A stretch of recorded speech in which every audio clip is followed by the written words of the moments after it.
Okay, I think we can start. So thanks again, everyone, for joining this new webinar session as part of the Innovation and Precision Eye Health webinar series. I'm Ray Najjar. I'm a visual neuroscientist from the Department of Ophthalmology at the National University of Singapore.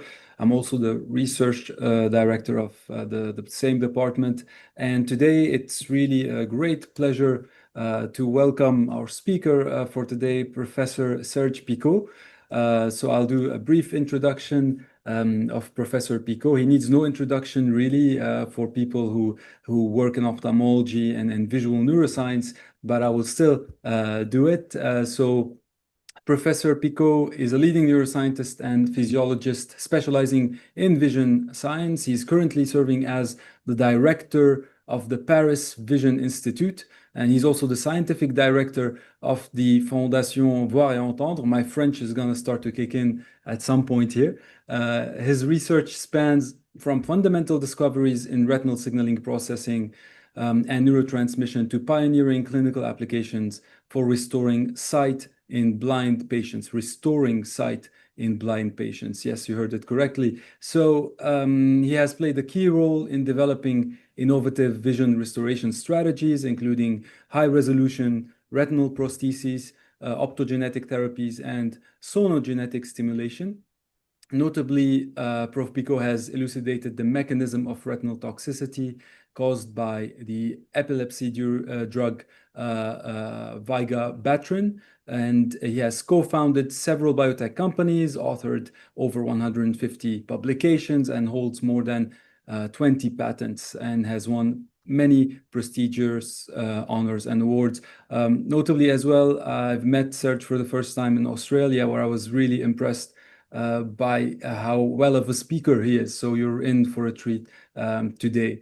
In addition to this, I will also introduce my co-host for today, Prof Susigny, who is a senior consultant and retina specialist at NUH Ophthalmology. She's also the executive director of IMCB at A-STAR, and also a leading researcher and associate professor who focuses on retinal diseases and restoring sight using gene therapy and cell therapy. So we will have a bit of time at the end to discuss after Prof. Picaud's presentation. Again, you can ask any questions you have in the Q&A section in the bottom, and we will try to get to them at the end of the talk. So without further ado, Professor Picaud, thanks for taking this invitation to speak to us today, and the Zoom is all yours. Thank you very much. Thanks a lot for this invitation to both of you, Professor Najjar and Professor Susigny.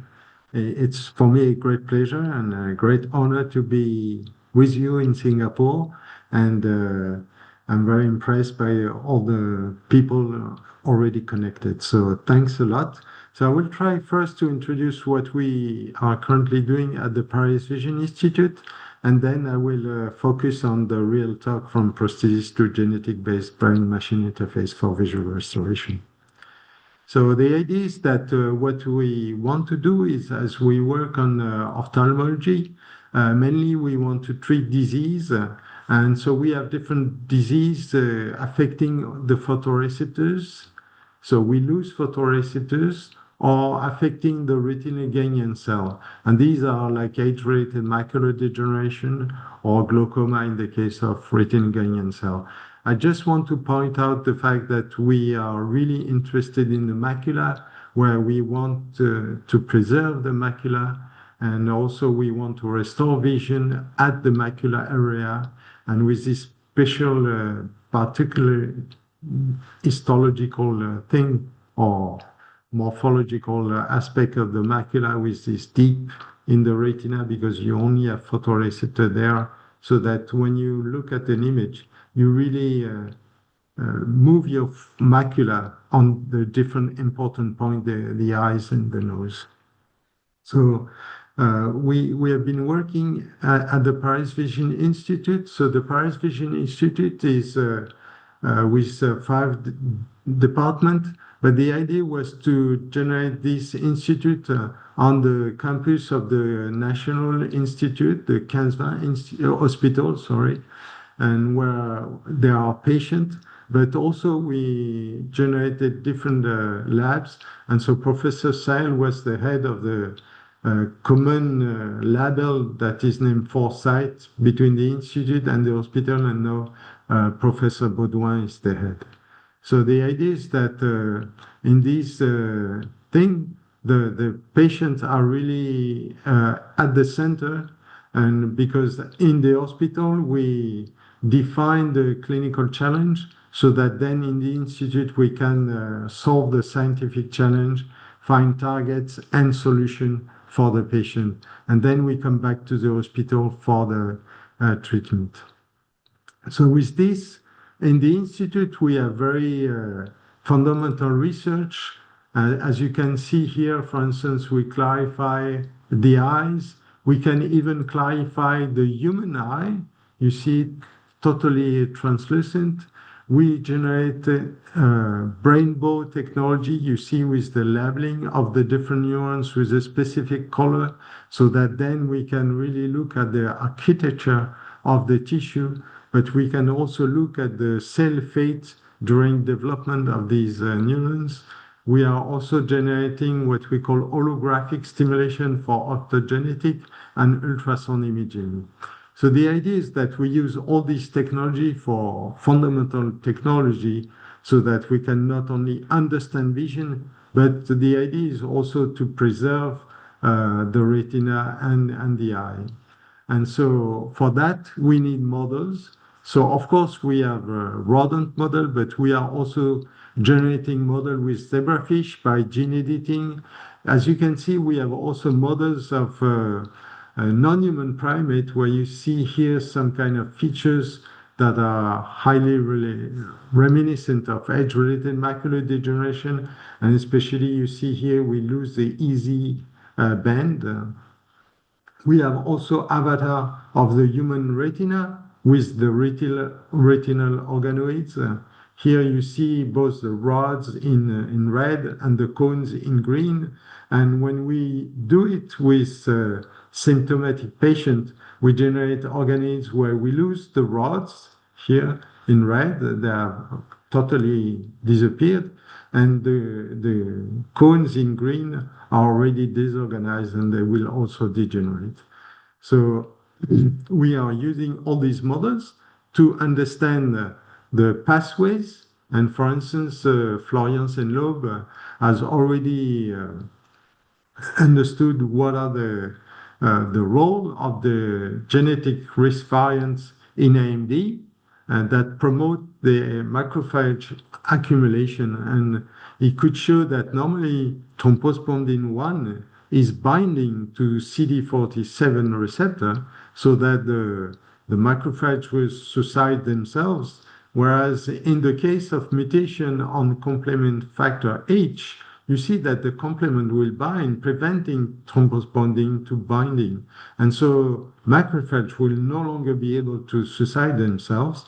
Or in the case of this haplotype, you see that an enzyme HTR1 is sensitized and will cleave thrombospondin 1 so that it can no longer bind to CD47.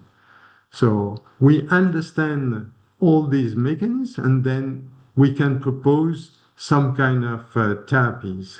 And a therapy that is already in a clinical trial and was successful in clinical trial was developed by Marisol Coran-Debrinski about Leber hereditary optic neuropathy.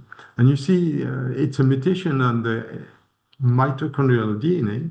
So a gene therapy was developed so that you could introduce the correct gene into the nucleus.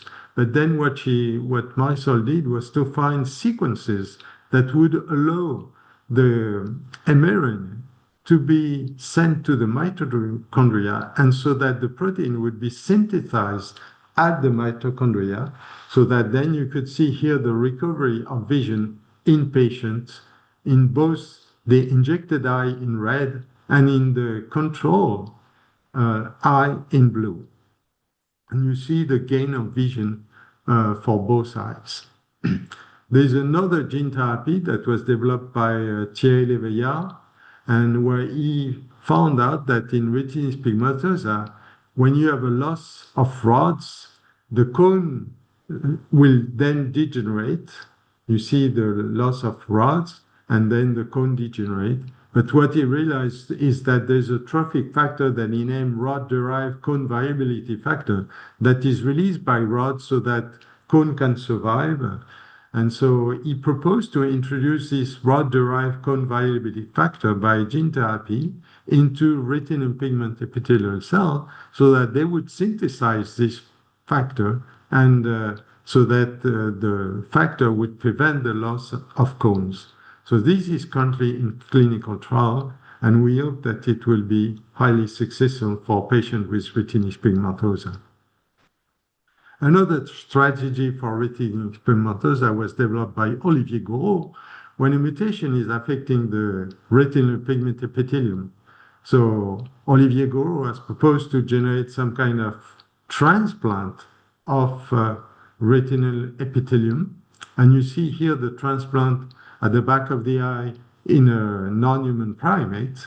And he could show in non-human primate that this was safe for the retina. And so this strategy is now in patient, and the patient with retinitis pigmentosa have improved vision with this patch of retinal pigment epithelium. In the institute, we have also a lot of technology that are developed to diagnose patients.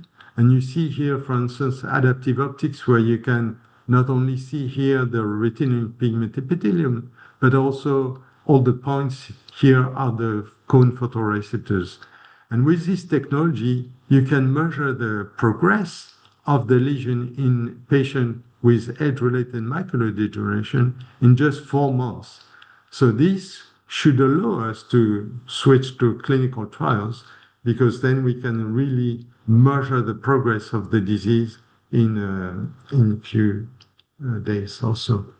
And you have also a technology that was developed by Michael Atlan, where you see the blood flow in the eye, and you can measure even in very small vessels the blood flow quantitatively. Also here the corneal neurons that are seen in patient. So the idea is that we want to develop also all these tools so that we can really accelerate the validation of therapeutics. So finally, just a kind of summary of what has been done in the Institute, where we want to generate a lot of translational research for complex disease or monogenetic disease. So the idea is we want to develop pharmaceutical treatment to kind of treat this disease very early on in the process. But we have also developed gene therapy with GeneSight, as I was telling you, for Leber hereditary neuropathy. But also when the disease has progressed, with sparring vision with the rod-derived cone viability factor, or with cell therapy with the patch of retinal pigment epithelium. What I would like to do is now to try to show you when patients are becoming blind, what we can do to restore some type of vision with prosthesis, optogenetic, and maybe soon with sonogenetics. So the idea is that when you lose photoreceptors, the retina still has this residual neural network. So how could we restore some vision by stimulating this residual network? So by either a subretinal implant or an epiretinal implant. And then the next is when you lose retinal ganglion cell, so you lose the optic nerve connection to the brain. So the idea is that then you need to stimulate directly the brain at the visual cortex. So I will try to show you what we did propose in this field along the 10 last years. So, but first, just to show you, when we want patients to get back their autonomy and also face recognition, you see that you need to generate image with a lot of pixels, maybe more than 1,000 pixels. And also what we need to do is to have a refresh rate that would be sufficiently fast so that you can get also locomotion. So these are the objectives that we want to meet. And so patients with photoreceptor degeneration are patients with age-related macular degeneration or retinitis pigmentosa. So the first device was quite complex. As you can see, the patient were wearing goggles, and on these goggles, you had a camera generating images. These images were sent to a microprocessor to generate some kind of matrix of stimulation, electrical stimulation. And this matrix was sent to this ASIC here in this box that is attached around the eye, you see, with a kind of a belt with an antenna to receive the information. And then you have a wire that is entering into the eye so that this electrode array would be attached with a nail onto the retina with a tack.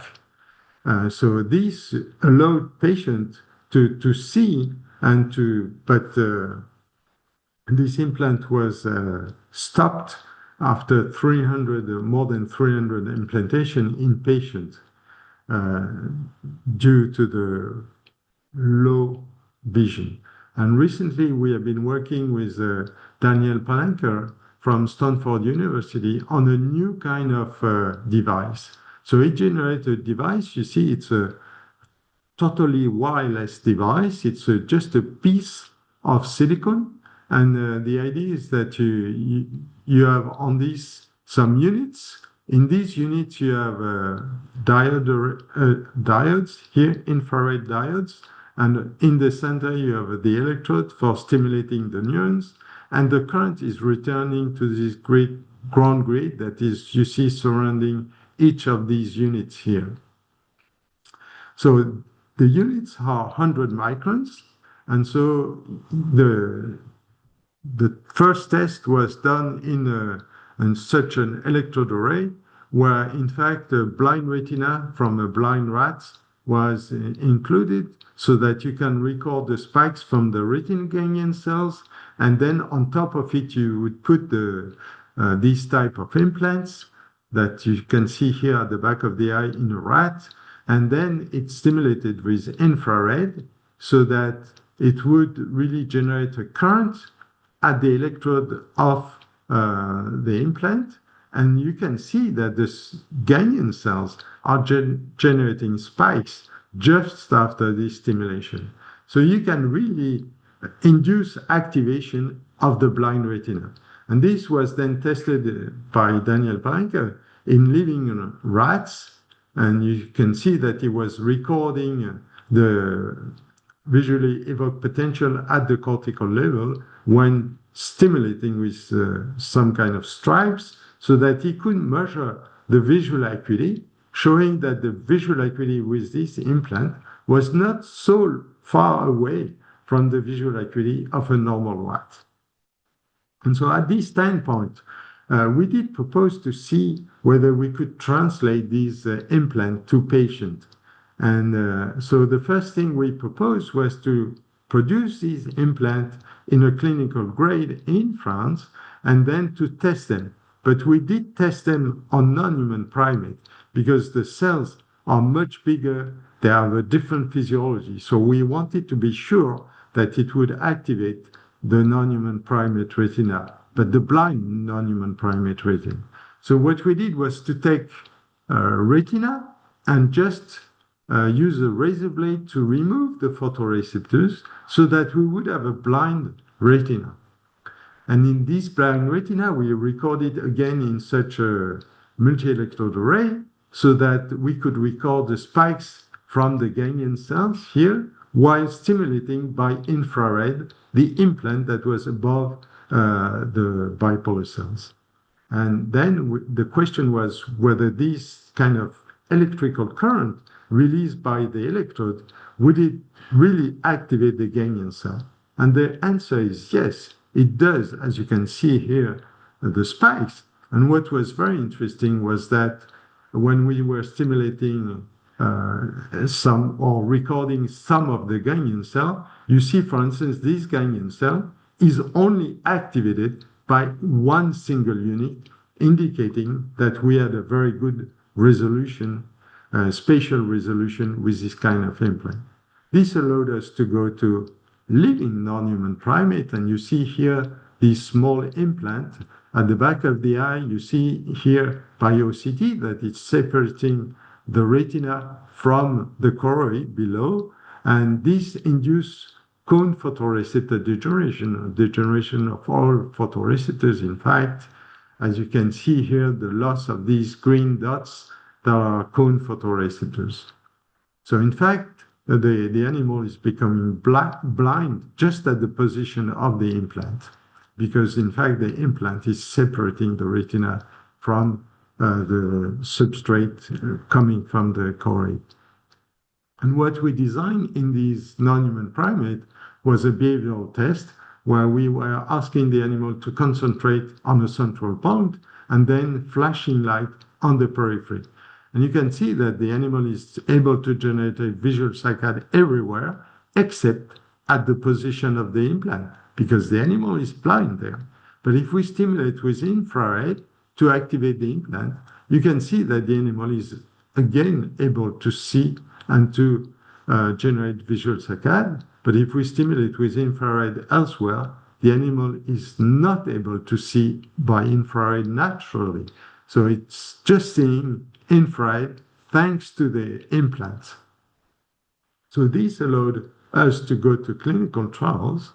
And so you see now this implant in the retina of a patient with a scotoma due to age-related macular degeneration. And in this ellipse here, the stimulation that was projected on the retina. You see the patient is wearing this kind of goggles where there's a camera in front and a video projector at the back of the eye projecting the image on this ellipse. And you see here the patient, so in this case they are totally being black glasses, but the patient is able to see letters, and they are even able to read words now and even read books with this kind of device. So in this case, the unit has 378 units on the implants, and each unit is 100 micron. So it gives a visual acuity, you see, close to 1/20.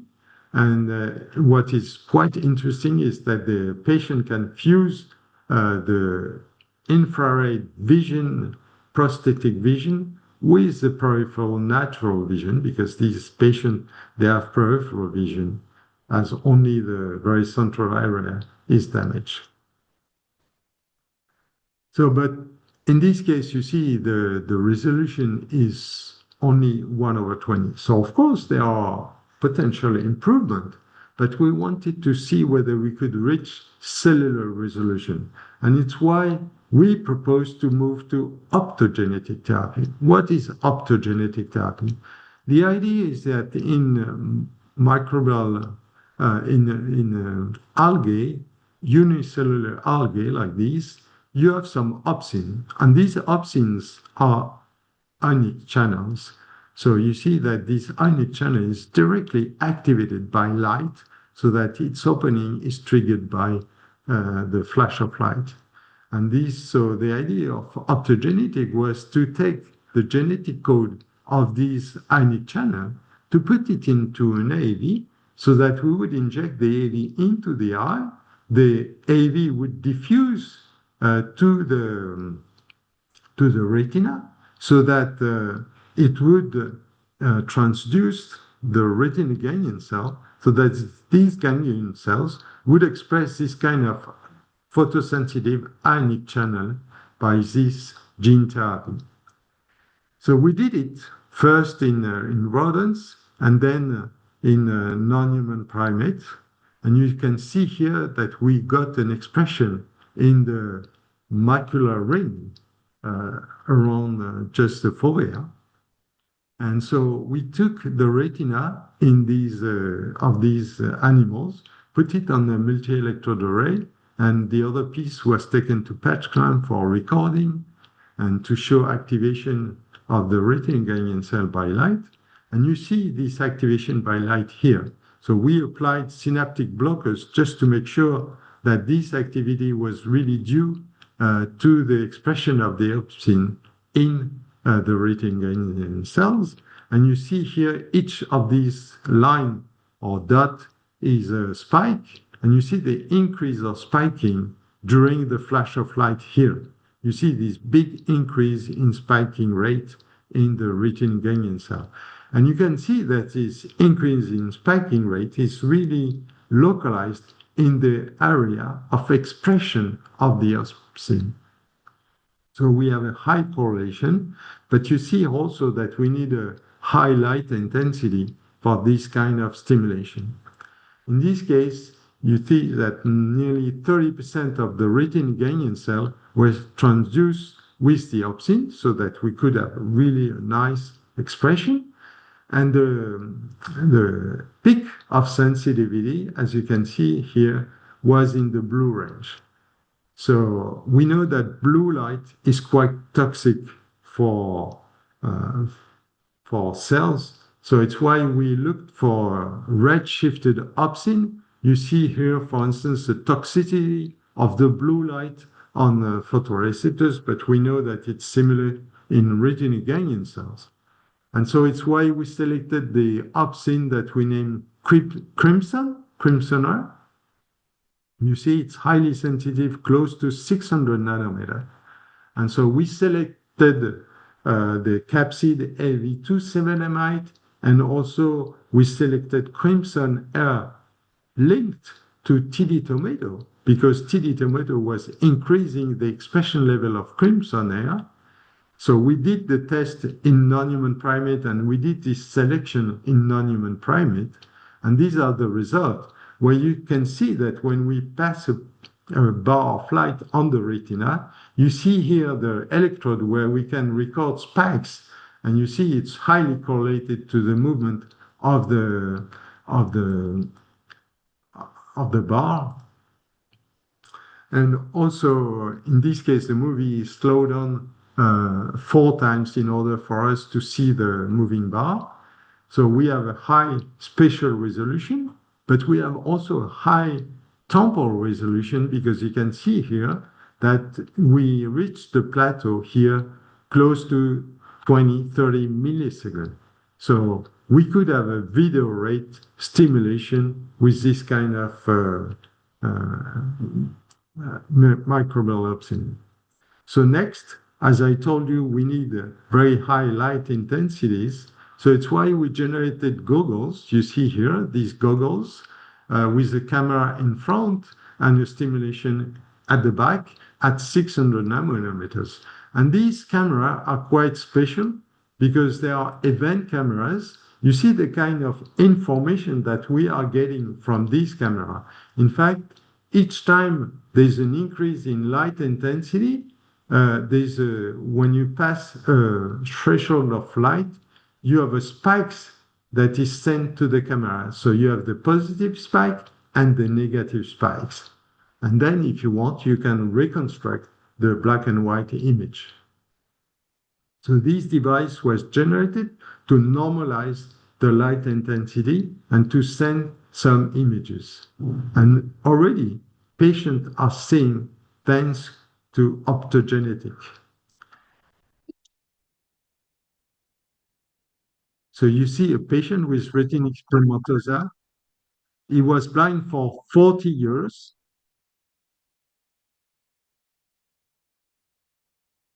So he's seeing a kind of a vertical vibration. It's because of this kind of very specific camera underlying the edge of the object. So he can grab an object, he can count object, and what we did also was to measure the activity on the visual cortex to really correlate his perception with activity in the brain. So this was the first human being seeing with optogenetic therapy.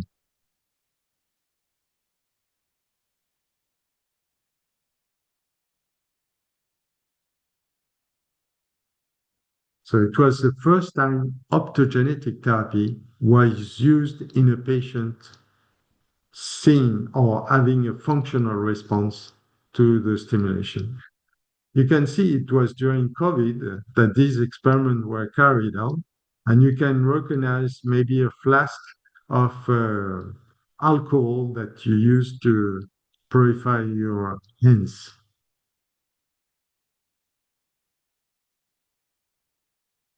You can even see such very dim objects.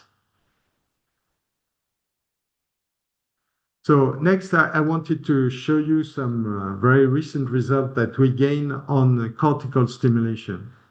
So the idea is that, as you can see, I mean, people have started to test cortical stimulation to restore vision in blind people more than 50 years ago. And you see in this case, it was some electrodes uh, really laid on the visual cortex. And you see here these different electrodes that were activated. And when you stimulate this electrode, the patient was reporting seeing some spots in his visual field, so some phosphine, and you see that there's a quite good correlation depending on the position of the electrode on the visual cortex. So you have a very good retinotopic map on the visual cortex. So, but with this electrode, more recently, you see this was in 2020. It was again tested whether you can put some electrode on the visual cortex. But as you can see here, in order for a patient to see a shape like this, the patient has to be stimulated very regularly, point by point, before he could really see the form. So this cannot be I mean, you cannot use it for locomotion, for instance. Other tests were done with some Utah arrays like this, so some kind of perforating electrodes, and you can map the visual field so that then you can test whether when you present a letter to the animal, you can record the activity on the visual cortex, but you can also teach the animal to generate a visual saccade toward the letter. And the animal is performing quite well, you see, when you're doing this kind of visual presentation on the screen in front of the animal. But what was then done was recording the electrode that were activated when presenting a letter, like the letter T, for instance. Then instead of presenting the letter on the screen, what was achieved was to stimulate all the electrodes that normally are activated by the T in the visual cortex, and then the animal reported after having imprinted the letter in the visual cortex by electrical stimulation, he was reporting seeing the letter T. And you see, with also quite fairly good response. So you can see forms when you stimulate like this in the depths of the visual cortex, and in this case, it's quite fast seeing. It was also done in patients by Eduardo Fernandez in Spain. And you see such a Utah array was implanted in patient. It was removed 6 months after the implantation, but you can record the spikes with this electrode, but you can also stimulate, and you see the patient reporting seeing letters. So, but why was it removed 6 months after being implanted? Simply because this is the aspect of the visual cortex of the non-human primate after more than a year of implantation. You see that the visual cortex is totally damaged, and the Utah rays are really embedded in a big fibrotic reaction. So this is why we decided to test different strategy to do stimulation in the depths of the visual cortex, but without any contact. So, of course, the first idea was to do it by optogenetic stimulation. And you see that we did express crimson air into the visual cortex of rodents.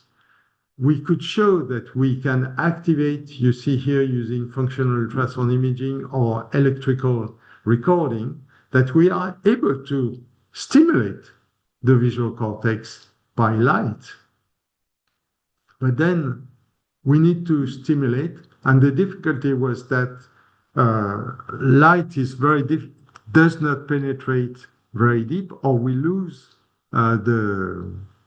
the spatial resolution because the light is scattered by the brain, and also it does not penetrate within the very deep layers of the visual cortex. And we have also the dura mater. So when we were designing this kind of optical stimulation, I was also working with Michael Tanter, who is a specialist of ultrasound. And with ultrasound, you can already see very nice prenatal images, but you can see also very nice images of the visual cortex. And what is quite nice is that if you present an image on the screen and record the activity on the visual cortex of the animal, you see some change in blood flow in the brain of the visual cortex. And this is really correlated to the area that is activated by the visual stimulation.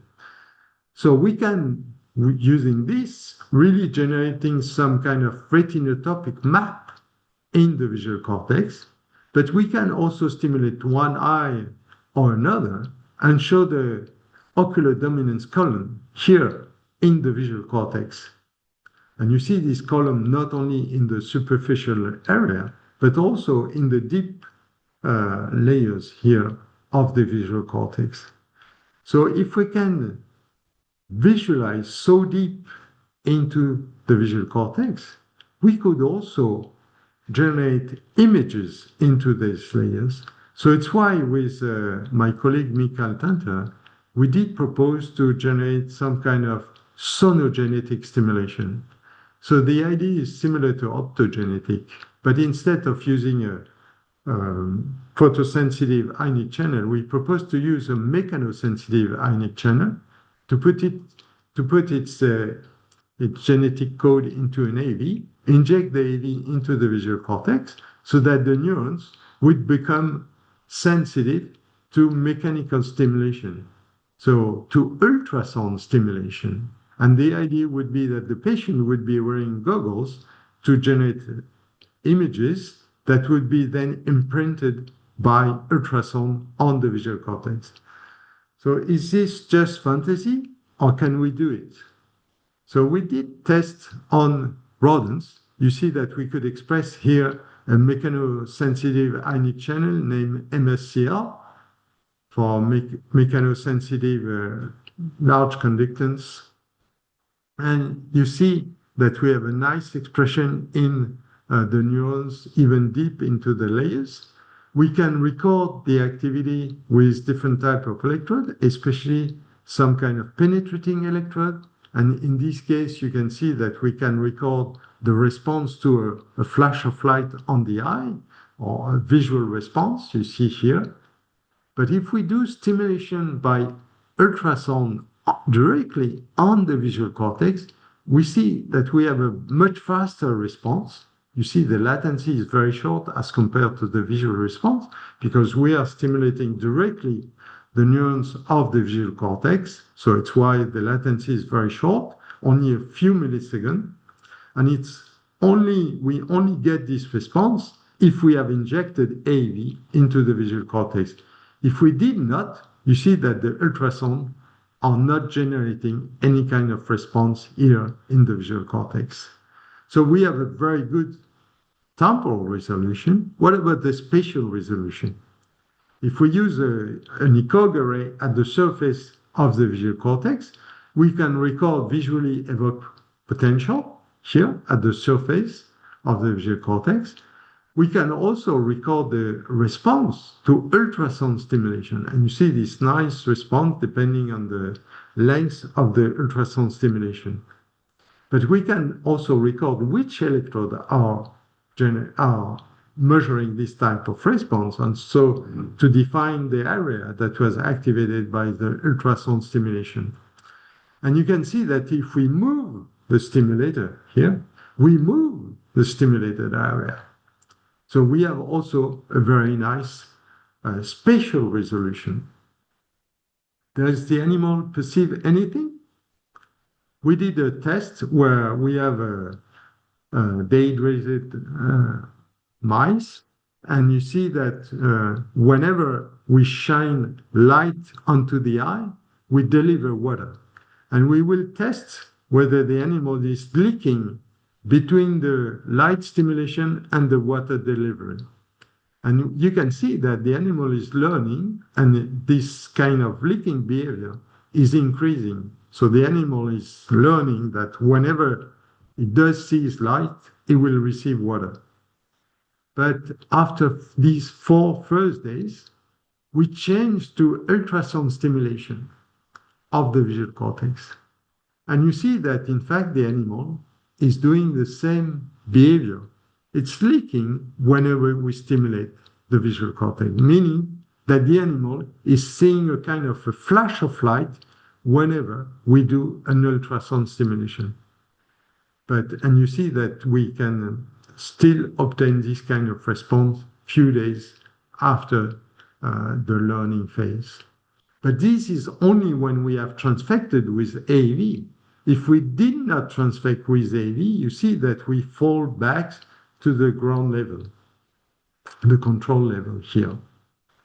So this means that the animal is perceiving something, and again, the licking behavior, you see the latency is much faster with ultrasound than with a visual stimulus, which remind you what I was showing you with the recording response. And also, you can see that the more we increase the ultrasound pressure, the acoustic pressure, you see that the more the animal is responding. And we can also record at the surface of with electrode array that the stimulation is much more intense when we stimulate with higher acoustic energy, which reminds us about the patient seeing brighter spot when we deliver stronger electrical stimulation directly in the patient visual cortex. So finally, we are currently moving to non-human primate, and you see here we have an echo array above this transfected area where we can record some kind of response, electrical response to the ultrasound stimulation, and the area that corresponds to here is really affected. You see that we have the different spot in pink where we injected the visual cortex, and you see that the response are highly correlated to the injected spot, although we stimulated in very different areas. So I hope that I convince you that we can restore vision by prosthesis with the visual prosthesis Prima, where we get a visual acuity close to 1/20. We have alternative solution with optogenetic therapy, and the theory is that we should reach much higher visual acuity. We are currently testing also photoacoustic stimulation, and we hope that we can improve also with different strategies the visual acuity, and we are developing a sonogenetic therapy as an alternative to cortical prosthesis. And what we want to demonstrate is we can induce form vision in patients. And with this, I would like to thank all my partners and collaborators, and especially Sarah for sonogenetics, Gregory for the optogenetic, and Paul-Henri for the Prima implant, and also Fabrice, who is doing a lot of work with me on the monkey, and also Kevin, who did all the recording with functional ultrasound imaging, and José Sael, who used to be the head of the institute and with whom we have developed all these projects. And of course, our partners like Michael Tanter for sonogenetic, Potonowska for optogenetic, and also Daniel Palanker for the implants. And with this, all our partners. And I want to mention for all the students that we have a program called DEAM C-Brains, where we recruit PhD program on an international basis. So it's only restricted to foreigners. So if we have patients, we can do. Okay. Excellent. Thank you so much, Professor Pico, for this really amazing talk. I think this is the fastest webinar I felt to go through because it was so impressive. I was so taken by what you're doing. So we're open to questions. I'm joined by Associate Professor Su Xingyi, who will also have a few questions, I think. But for our attendees, please feel free to ask your questions in the Q&A. Xingyi, do you have any questions? Thanks so much, Najah. So again, I think it's a wonderful talk, Prof. Picaud. I was so blown away by the breadth and depth of the work that your institute is doing, and including your own work. I do have a very basic question because as also a researcher using non-human primates, I was quite curious about your macular degeneration model that you presented right at the beginning. And also as a follow-up question, how do you do the behavioral studies for the infrared array that you were saying earlier? How do you kind of measure the saccades or the eye movements? I mean, we follow the eye movement as in patient, just having eye tracker. So it's possible to really generate this kind of measure. So it's something that is quite usual and in the field of vision in non-human primate to do this kind of test. And so we teach the animal really to concentrate in the center so that then we can really be sure that we have this kind of visual saccade. So yeah, we do that. For the case of the non-human primate, we are currently working on a mechanism of cone photoreceptor degeneration. And so it's possible for us to induce it even in non-human primate. So the paper is not yet released and we hope that it will be soon released.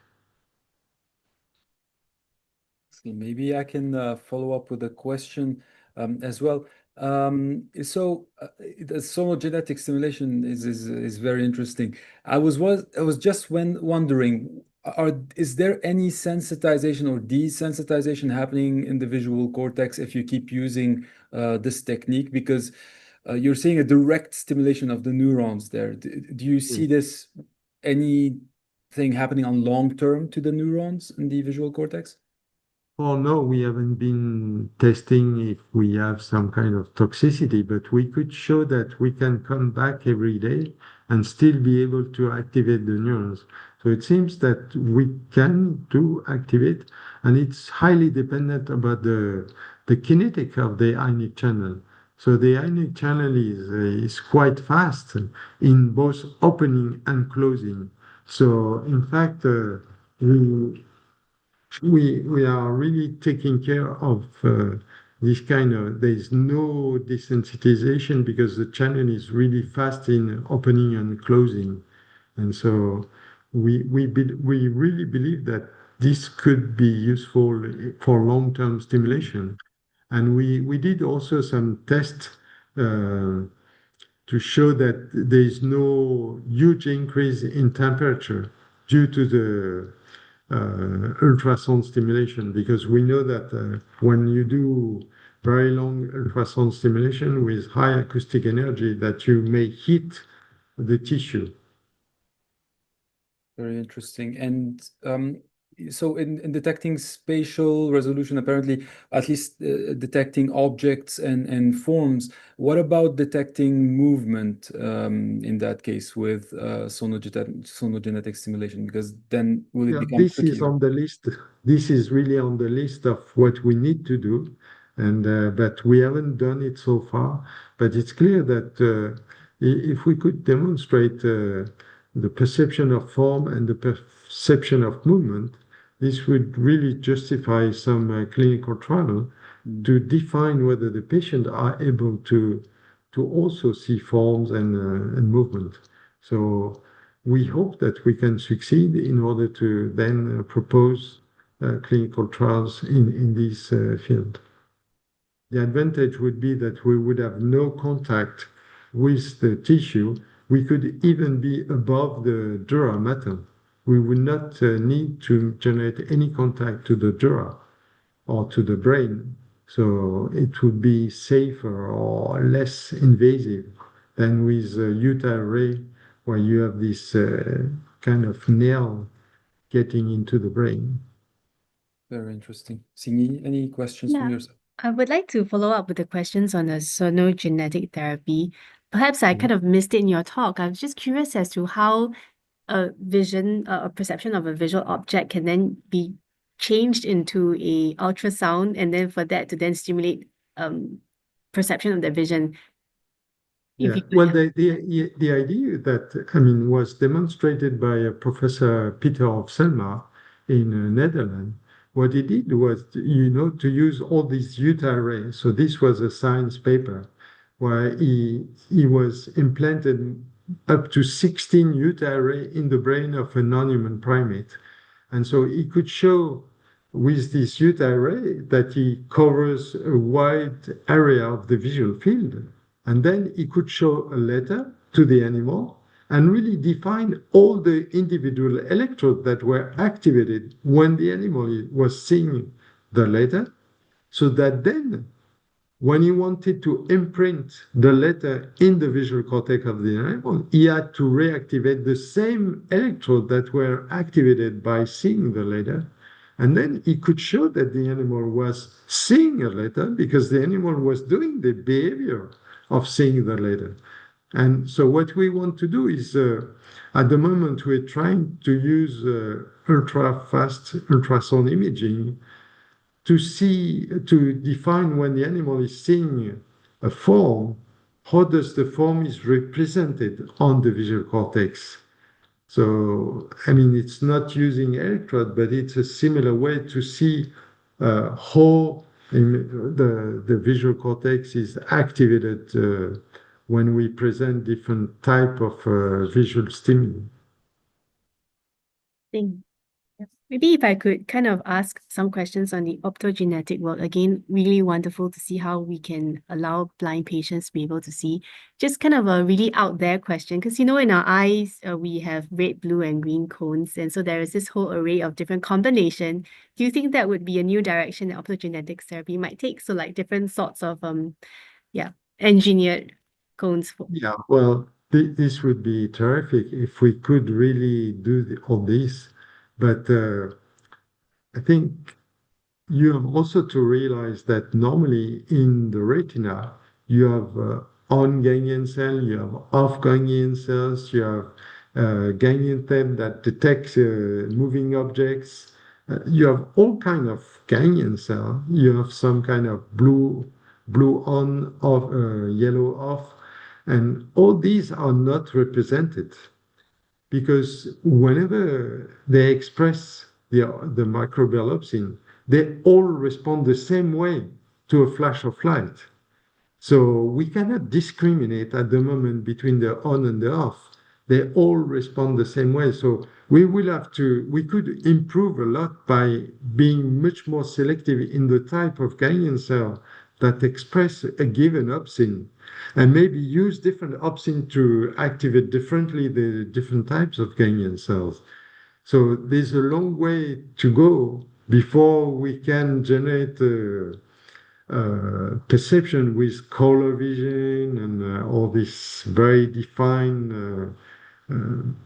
abilities. So I'm not sure that we will be able to reconstitute a good vision as we do have normally. I mean, vision is magic in a way, and I'm not sure we can be magicians. Thank you. Over to you, Rui. Yes, Serge, I have a question because you're talking about ganglion cells and coming from the angle of circadian biology.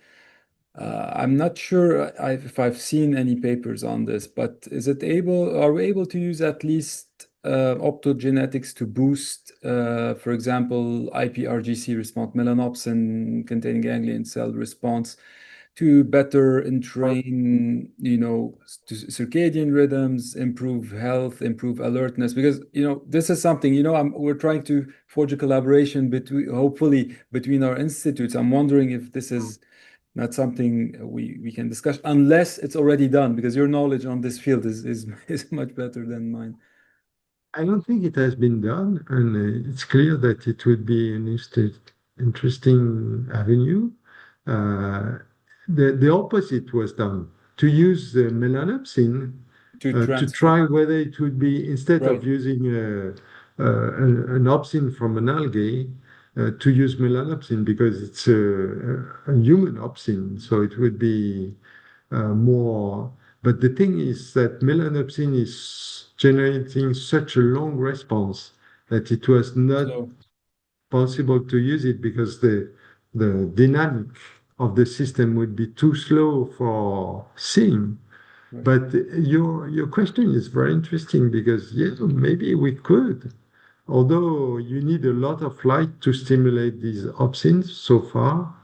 So I'm not sure that, I mean, because melanopsin is already needing less light than these microbial opsins. So I guess you are activating already the ganglion cell with before you can really reach the level of activation for microbial opsin.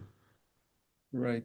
So, is there an age you think where, or like how, when you talk about sonogenetic stimulation, is there a certain age when the patient would have lost vision that it would be more effective, or do you expect it to be still useful, for example, in people who are born blind? I assume you still need some visual experience, right?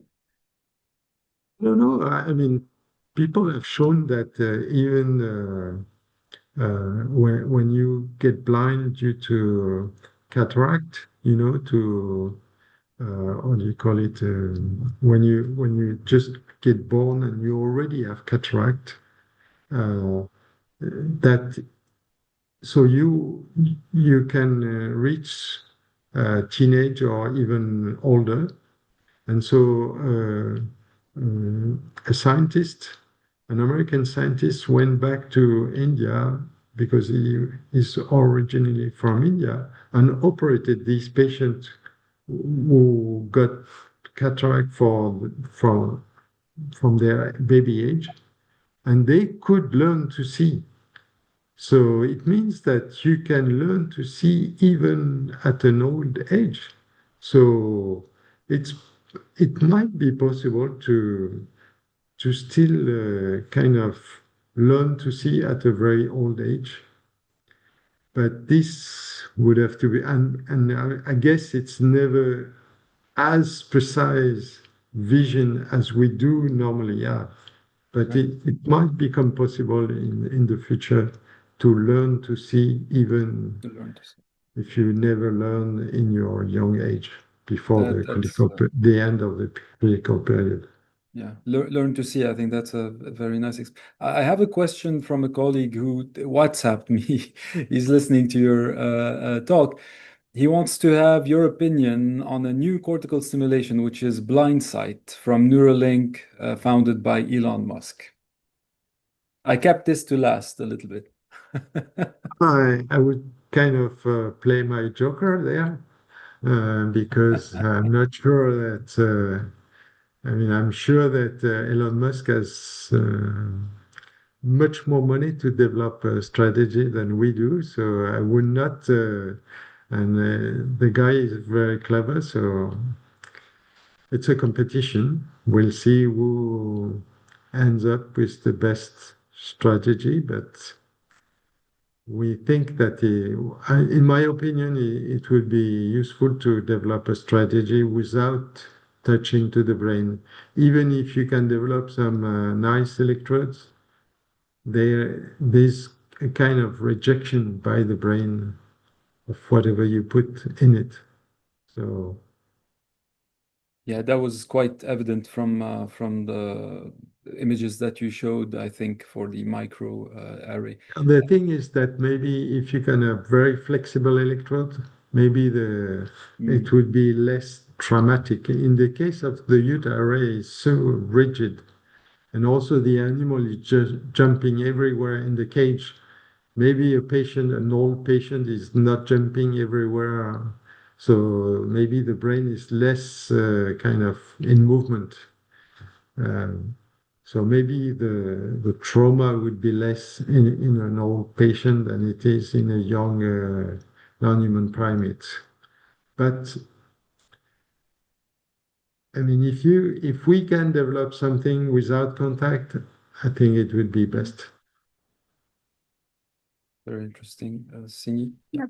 Prof Picaud, we have two questions from the audience. I'll combine the both of them. So the first one is, in your experience, what is the biggest challenge in translating breakthroughs from the lab to actual clinical treatments? And I think kind of linked to that, what advice would you give to young researchers who want to make meaningful contributions to the field of vision restoration? These are difficult questions because, well, when we translated with Pixum Vision, for instance, for the implant, I mean, the company went bankruptcy just at the end of the phase 3. So it was just recently bought by Sans Corp, an American company. So this was very frustrating because we were just at the edge of being commercial, and because of a lack of funding, it went bankruptcy. So I think it's a very long road, and sometimes it goes through the desert, and you end up in the Death Valley for these companies, and this is very sad.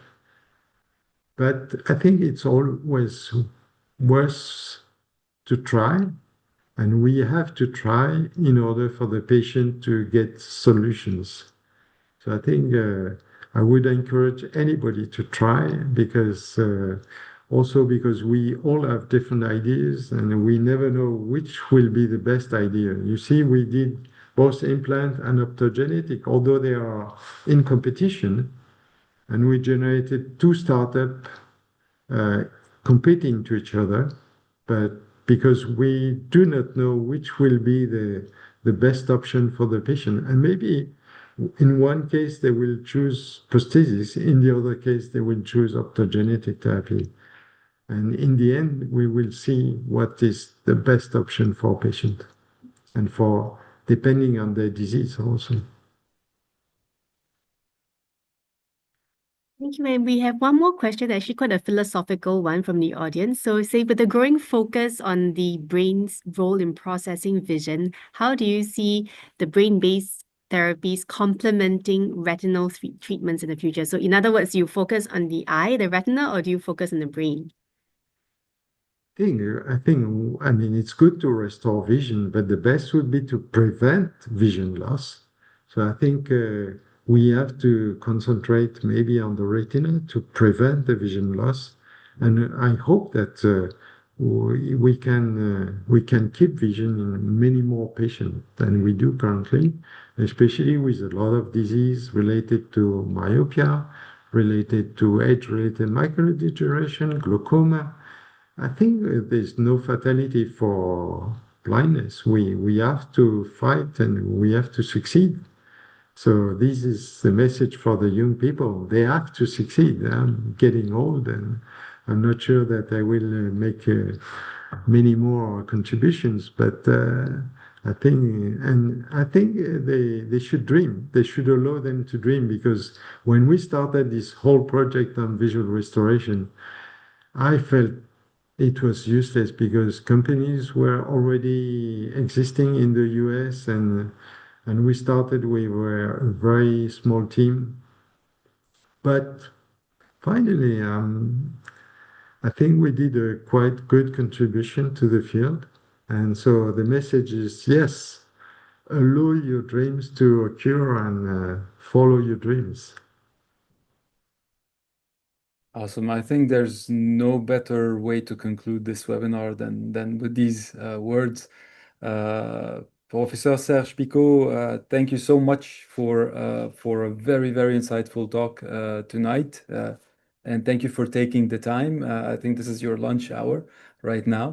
I think it's a pleasure to have you with us, and Sini, thanks so much for Yeah, well, co-hosting. it was a great pleasure for me also to be with you today, and thanks to all of you. Awesome. So we will continue our discussions between our departments and our institutes, and hopefully forge new collaborations in the future. Thanks again. Thank you. Thanks. Yeah. Thank you very much. So Bye. thanks a lot also Bye-bye. to everyone who attended the talk. I was asked to deliver these messages. So if you want to rewatch the talk, you can see the talk on our YouTube channel. You can scan the code here. I feel like an influencer at the moment. If you want, you can scan the code and register, or just go and watch Professor Pico and the previous talks from our webinar series. You can also subscribe to our Instagram channel for more details on upcoming webinars and events. So thanks again, Professor Pico, and thank you everyone for attending this webinar, and see you next month. Thank you. Sure.